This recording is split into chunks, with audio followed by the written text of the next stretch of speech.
Eight surefire ways to improve managerial effectiveness. 8 certain ways to improve managerial effectiveness. I can remember many years ago as I began as a young manager, and I was searching for the key to success in management. I was looking everywhere I could possibly find, and then I saw a statement that said, successful managers have formed the habit of doing those things unsuccessful managers dislike doing and will not do. And I said, that's it.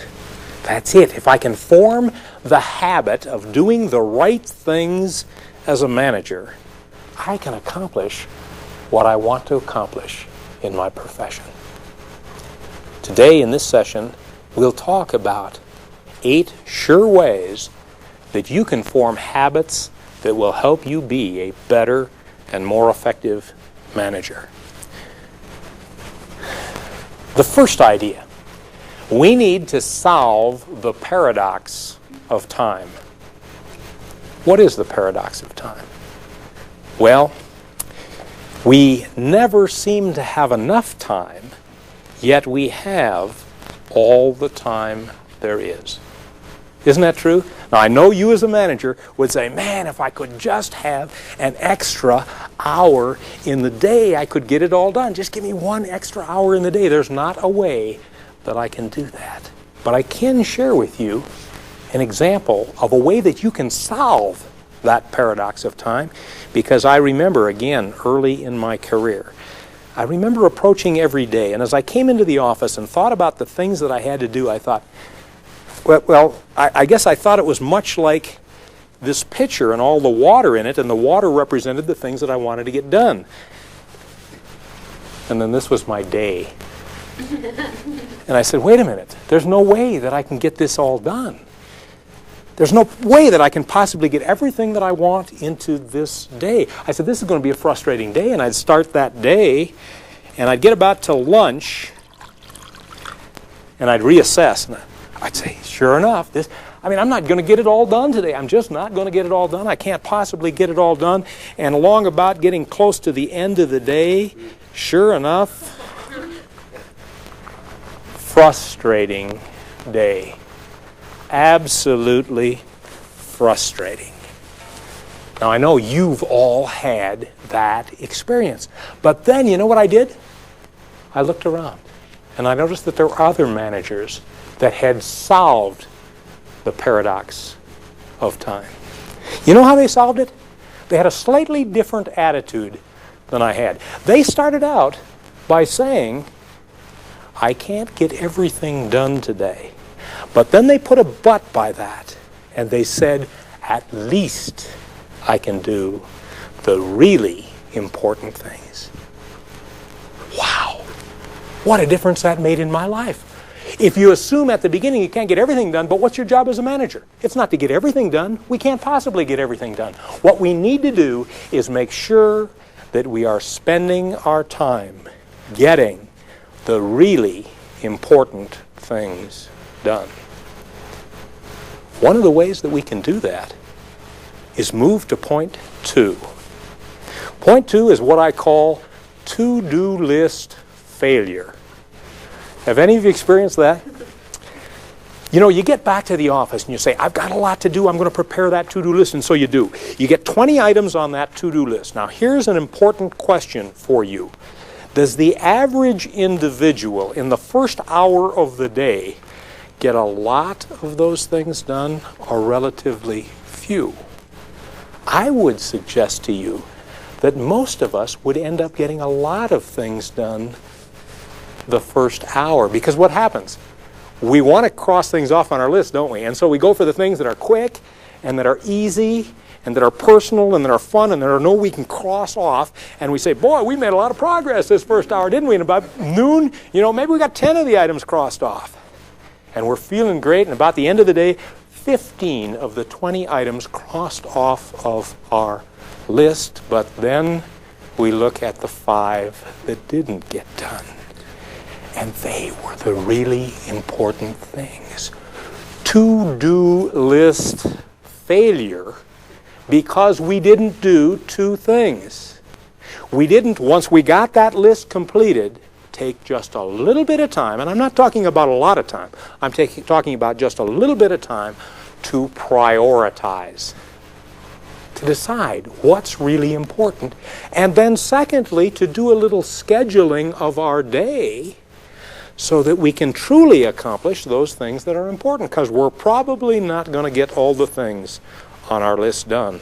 But your job as a manager is simply to make sure that you're doing the really important things by prioritizing and then by taking just a little bit of time to schedule your day. For instance, you as a manager might have a very important thinking project where it really needs your total concentration, no interruption. Best to schedule that at a time when you're not likely to be interrupted, or put yourself in an environment where you can't be interrupted. We need to plan and schedule that way. Now, another way that we can accomplish exactly the same thing is to move to point 3 here. I love the statement made by Lin Yutang, great Chinese philosopher. He said, besides the noble art of getting things done, there is the noble art of leaving things undone. And then he put the kicker on it. He said, the wisdom of life consists in the elimination of non-essentials. Oh, that's so true for us as managers. You see, if you want more time to do the important things, what do we need to do? We need to figure out what we're doing that has lesser importance and eliminate those items. They recently did a study of the CEOs, of the presidents of major corporations to try to determine what made them effective.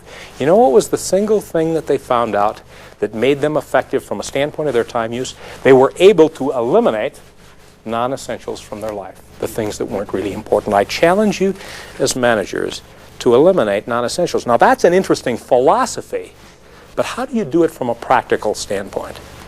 Let me suggest that there are at least 2 ways. One way is to look at what we call the 80-20 rule. The 80-20 rule.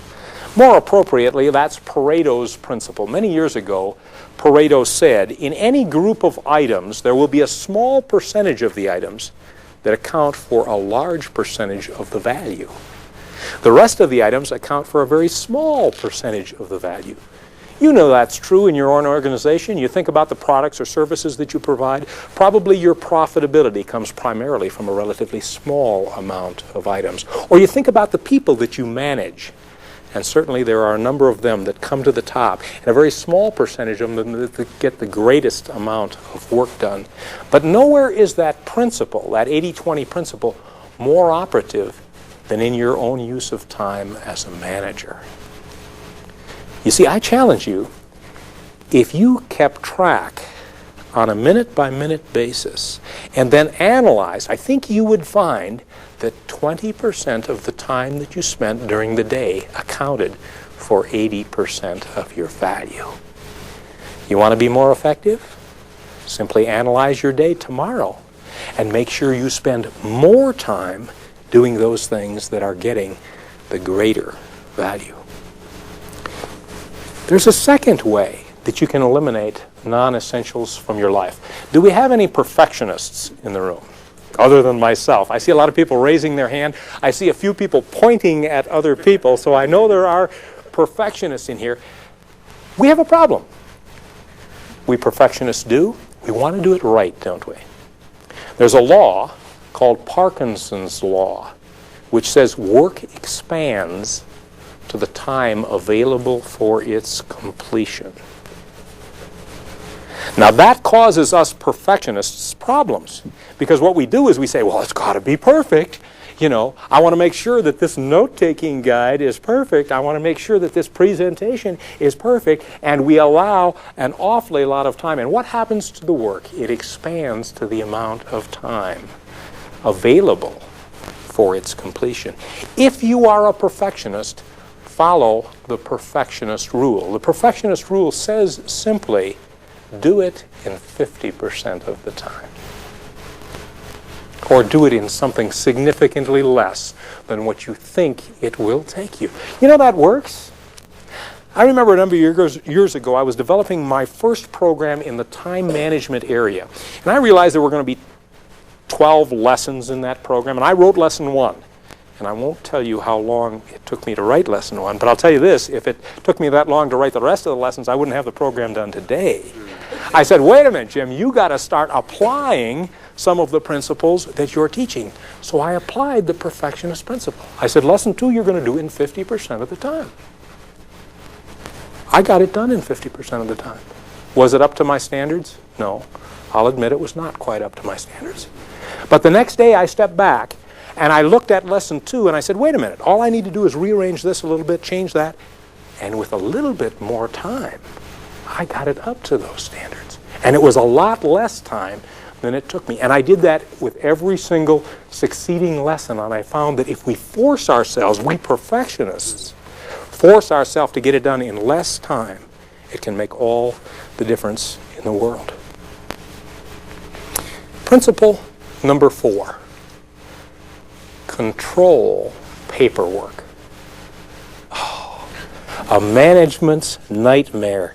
Paperwork. I don't know about for you. It's not the in basket or the out basket that gives me a problem. It's that not quite in and not quite out basket. And what do you do with that? And paperwork gets all over the place. Now, if there was one, you know what I'm talking about, huh? If there was one principle that we would say that would apply to all handling of paperwork, what would it be? I'd suggest that it be handle each piece of paper only once, whenever possible. Obviously, there are some situations where you can't, but handle each, make that a rule in your life. Handle each piece of paper only once. If you follow that simple rule, it will provide great dividends for you in handling paperwork.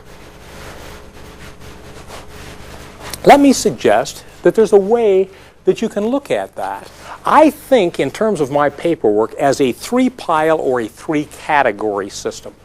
Now the first pile, and actually I'm not talking about putting them in piles, but the first category is what I call those things that you can take action on immediately. What should you do with those things? Take action on them immediately and have yourself in an environment when you do. Sometimes I don't look at the mail first thing in the morning or the incoming paperwork. I'll do it at a time when I can concentrate, when I can accomplish what I want, when I can dictate if that's what's required, when I can write a hand note if that would be more practical back to the individual, where I could pick up the telephone and respond to them, so that in every case where I can possibly do it, those things that can be handled only once are handled. Now I realize that some of your incoming paperwork doesn't fall into that category. There's a second category, and that we'd call the pending category. Perhaps you get a letter or a memo that requires the meeting that's going to take place next week before you can respond to it. In that situation, what you want to do is have your systems set up so that that goes into an appropriate pending file, and somewhere on your calendaring system, whatever it is that you use, a note is made so that next Thursday, following that meeting, you then know where to get that letter and properly respond to it. But you see, it's not set over here on your desk to create another pile and to create litter, and you're going to try to remember that it's over there. No, you've got a system that enables you to handle that. The third category is the category that ought to go immediately into the basket. Now, you know, that's one of the most difficult categories, however, isn't it? Because you say to yourself, wait a minute, just might need that sometime. I know you, don't I? Yeah, I feel the same way. Several years ago, I found an additional suggestion that's helped me very much in that area. It's called a pending drawer. A pending drawer. That's exactly for those items that you say, you know, maybe I might need that, but it's not worth taking the time to file it someplace. But I don't want to throw it away because of the anxiety it would cause me if I throw it away. So you have one drawer in your desk or in your credenza that you have my permission not to throw it in the basket or to file it because it takes too much time to file. You can throw it in there, and you know that if you ever really need it, it's in there. You know what happens? About once a month, I go to my pending drawer, and most of it I'll dump out. My pending drawer, incidentally, is a little bit more advanced. In the back, I have the things that I want to keep for a longer period of time, but most of them get dumped very quickly. It is simply a system that saves time and saves anxiety on your part. There's one final suggestion that I'll make to you, and that's a to-be-read file. I keep it right in my briefcase because many times you get things that don't necessarily have any urgency, but you'd sure like to be able to read them and know what's in them. But if you never got around to them, maybe it wouldn't make too much difference. They go into my to-be-read file, and whenever I get put on hold on the telephone, whenever I'm traveling in an airplane or in some other way that I can divert my attention, whenever I'm resting and relaxing and would like to get to that stuff, I know right where it is, and I can go to it and accomplish what I want. The fifth suggestion. I think I can best describe this one with an example. It's a very personal example to me. A secretary who worked for me many years ago. It was a holiday Sunday afternoon, and I got a telephone call. And it was Linda, and her voice was trembling on the telephone. I knew there was a problem. She said, "Jim, we've had a serious automobile accident, and we've lost Michelle." Michelle was Linda's 13-year-old daughter. I don't know about you, I'm not very good in that kind of a situation. I tried to comfort Linda. I assured her that my wife and I would be there as quickly as we could get there. It was a few miles from our home, the hospital where they were. Linda was not hurt. Her son was not hurt. But unfortunately, her daughter was in such a position in the car that she was killed instantly. Now, let me make a long story short here. I watched Linda over the course of the next couple of weeks, and I was amazed. I was amazed at the strength that she had in facing that tremendous adversity in her life. I thought, good heavens, if that was one of my children, I don't think I'd be able to stand up the way Linda stood up. So I asked her, I said, "Linda, how were you able to be so strong?" She said, "Well, Jim, you know, I type all of the material that you do, and you talk about balance in an individual's life. And that was about a year ago," she said, "and I looked at my relationship with my daughter, and I didn't have the kind of a relationship that I should have with my daughter. And I analyzed my time, and I realized I wasn't spending the time that I should spend with my daughter. And so a year ago, I changed my priorities. I changed my plans. And I set myself up as the mother that I always wanted to be. And I developed the relationship with Linda that was so very important to me." She said, "That's why I feel the peace that I feel now." So the fifth principle is have balance in your life. I challenge you as an individual, I challenge you as a manager to take the time to complete that time log, and about once every 6 months, determine just how you are spending your time.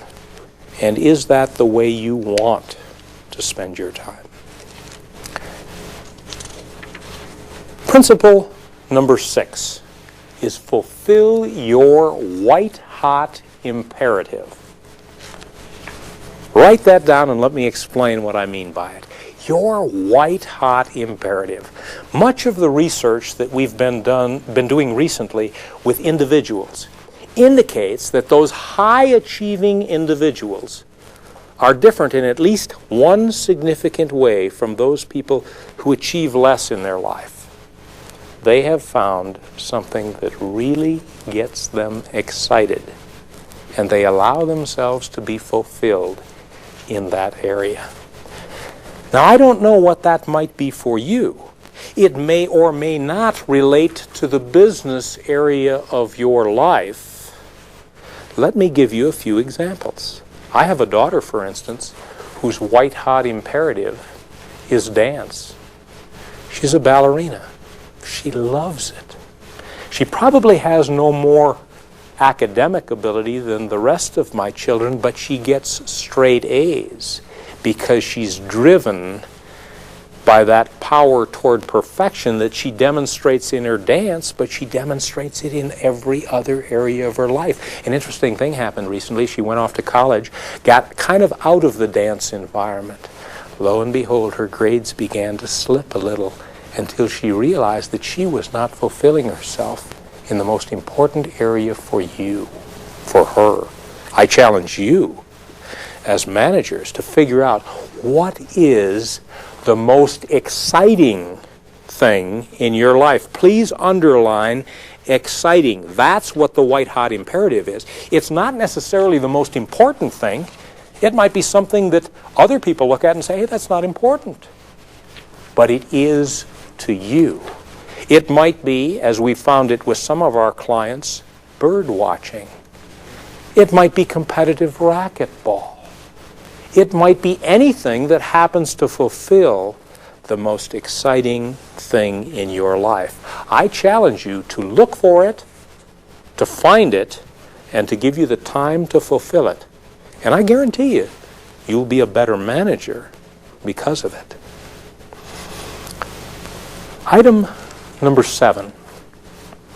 I believe that we can learn a lesson from the old logger. Now, I come from logging country, and there's a legend there of this old logger who could cut more trees and stack more wood than anybody else. He was getting up in age at this particular point in time, and there was a young logger who felt like he could beat this old logger in a contest. He had worked hard building up his endurance. He was about twice the size of this guy, and the guy was close to retirement age. He was confident that he could beat them. As they began the challenge that day, where they were going to cut wood and see how much was stacked, the young logger was even more confident as the day went forth, because he would occasionally look over and notice the old logger and see him sitting there on a chair resting. The young logger rested very little. At the end of the day, he was confident that he had won. But lo and behold, when they totaled the amount of wood that had been cut and stacked, the old logger again had won the contest. The young logger came up to him. He said, "This doesn't make sense." He says, "I'm in such good shape. You're close to retirement age." And he says, "Also, I noticed that you were periodically resting while I was working." The old logger raised his finger. He said, "Oh, it's true that I was resting," but he says, "Perhaps you didn't notice. There were 2 other things that I was doing as I rested." He said, "First of all, I sat there and I looked ahead of me in the woods, and I saw which trees should be cut and which way they should fall for easy stacking." He said, "It's amazing how much more work you can get done when you take the time to plan." Managers, are you taking the time necessary to plan your work so you can be like that old logger? And then he raised a second finger. He said, "There was another thing that I was doing, and perhaps you didn't notice it, but as I sat there, I had a little file, and I was sharpening my axe." He says you can get a lot more wood cut with a sharp axe. I challenge you as managers to continue doing exactly what you're doing at this very minute. You are sharpening your axe. When you take the time to plan and sharpen your axe, it makes all the difference in the world. The 8th and final point, expect what you want from your people, can perhaps best be explained with an example. I remember a company long ago did an interesting study. They wanted to determine what made some of their people successful and other people not successful. They called in a research team, and they studied those people. They looked at every characteristic that might be attributable to success. They finally came with the results. They said there is one characteristic that we always seem to find in your very successful, productive managers that is not found in those that are on the other end of the spectrum. Now, if we were to brainstorm, I'm sure you'd come up with a lot of different ideas in regard to what that was. I was surprised when I found out they said your successful managers believe that they are going to be successful. Your less successful people do not believe they're going to be successful. The point here is we as managers need to expect the best from our people, because our people will grow only as great as they can see themselves growing. The greatest limitation that any of us have are the limitations that we place upon ourselves because of the way that we think. Ralph Waldo Emerson said, "Man becomes what he thinks about all day long." A powerful statement, but true. We get about what we expect to get. William James, one of the great thinkers of our day, said the greatest discovery of our day, think of all the great discoveries we've had, he said the greatest discovery of our day is that man can change what he is by changing his attitude of mind, by changing the way that he thinks. The Bible puts it in an interesting way. It says something like this: whatsoever a person believes in their heart, so are they. Again, we get about what we expect to get. We get out of our employees about what we expect to get out of our employees, and we can help change that self-concept that they have, that they see they can accomplish more. Does anyone recognize the name Walter Russell? No one does in the entire group. Then it was Jim Hennig who said, no, I won't do that. All these great people making these wonderful comments. Walter Russell, incidentally, was a great genius, a genius in a number of areas. He made a powerful statement, just 6 words, but it's very powerful. He said, mediocrity is self-inflicted. Genius is self-bestowed. Now, here was a genius that realized his ability to perform as a genius was in part due to his believing that he could accomplish those things. I think the best example that I've ever seen of this happened to me a number of years ago. A gentleman came up to me out of an audience and said, "Jim, I must share with you an experience that I had." He said, "I'm a high school teacher. I want to tell you about Tom and Bill. The reason I tell you about these 2 boys is that we gave all the students in the school that year a test, and I got the results back. Tom was a straight A student. Bill was a D student. They were kind of at the opposite ends of the spectrum. But when I got the results of the test, I couldn't believe it. Tom, the straight A student, scored in the lower 1/3 nationally in terms of his basic intelligence. Bill, on the other hand, the D student, scored in the upper 5%. Then the teacher went on. He said it was my job to call the students in individually and explain the scores. He said when I shared that with Tom, Tom said, "Lower 1/3?" He said, "That doesn't make sense." He says, "Ever since I can remember, my parents have been telling me how smart I am. My teachers have been telling me how smart I am. I thought it was easy for me to get A's. I had no idea I'm in the lower 1/3. He went out rather disillusioned with a greatly changed what? Self-concept of what his mental ability was. And then the teacher said, "You know what happened to that boy's grades over the course of the next semester? They began going down and down and down because he had changed his self-concept." Now, he said the reaction was just the opposite with Bill. When he called Bill in, Bill said, "Upper 5%? Me?" He says, "You know, my parents have always told me how dumb I am. My teachers have told me how dumb I am. I thought for me to get C's would be good for me. I had no idea I'm in the upper 5%. And he too walked out of that office with a tremendously changed vision of what he could accomplish. And what happened to Bill? His grades began going up and up and up. And the teacher said, "I checked with all the other teachers that had these 2 boys, and they had never seen such a dramatic change." What was it based upon? It was based simply on the way those boys perceived their own ability to get the job done. I thanked that teacher. I said, "This is a great example." He says, "Wait a minute, I'm not through with the story."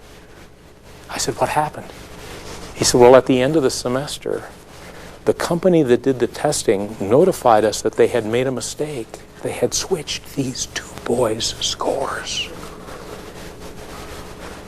You see, it's not so much what happens to us in life or the basic talents and abilities that you or your employees have, but how we view those talents and abilities.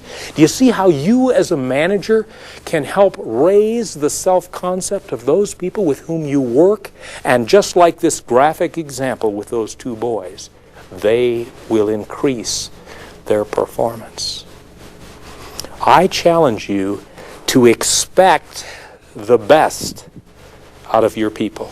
Communicate that to them. Expect that from them, and they will provide for you the best. It's not so much what happens to us in life as how we view what happens to us and the self-concept that we have as individuals and as managers.